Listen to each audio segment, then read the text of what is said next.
This is 234 The Drop with KJ, with me, your host, Kunle Ajayi. We'll be starting on some heavier topics beginning from today. They're going to be somewhat controversial.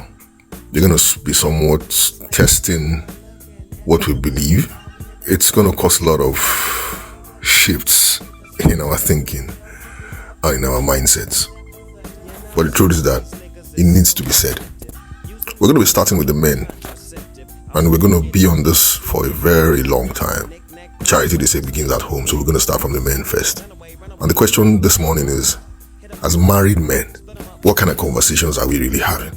Yeah, as married men, what kind of conversations are we really having with ourselves? Let's pause for a moment and reflect. You're a married man with children, especially boys. Are you talking life insurance? Are you talking investment plans? Are you talking trust funds? Are you talking wills? Or in the event of something happening, you want those things that happen to your own dad or to your friend's dad or to someone living on your street or in your estate. You want those kind of things that happen to them to happen to your own family. Is that what you want?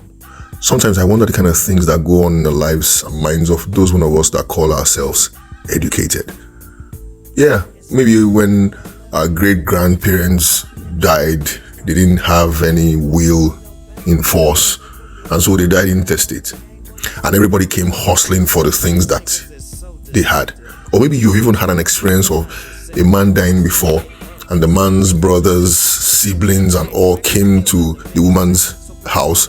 They did not only throw her out of the house, they made the children suffer, knowing fully well that if that man was alive, that kind of incident would never happen at all. My question to you today as a man, do you have a will? Oh, I'm not praying for myself to die. I'm still very young. I'm in my 20s, I'm in my 30s, I'm in my 50s.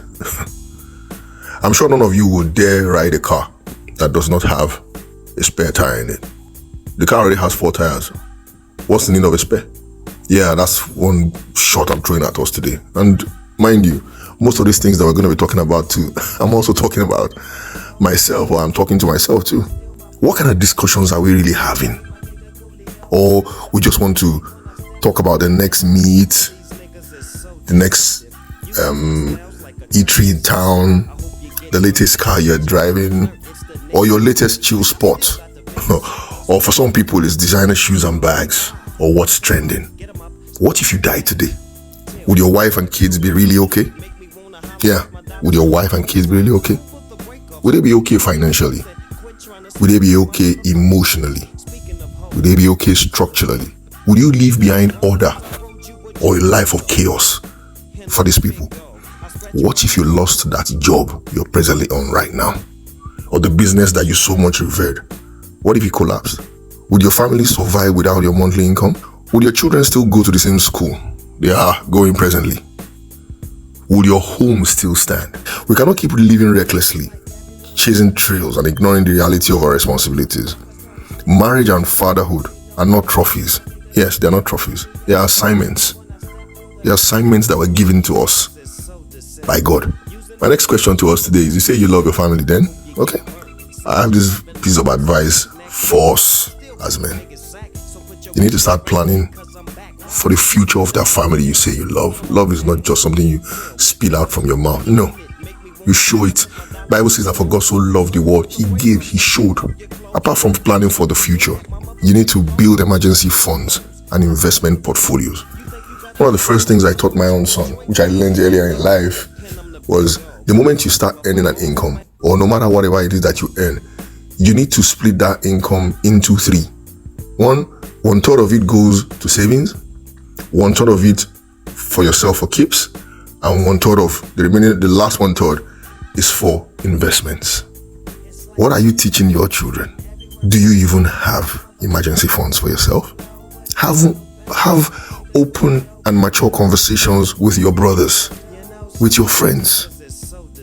Choose friends who challenge you to grow, not the ones that just make you sit down somewhere and just drink or chat out.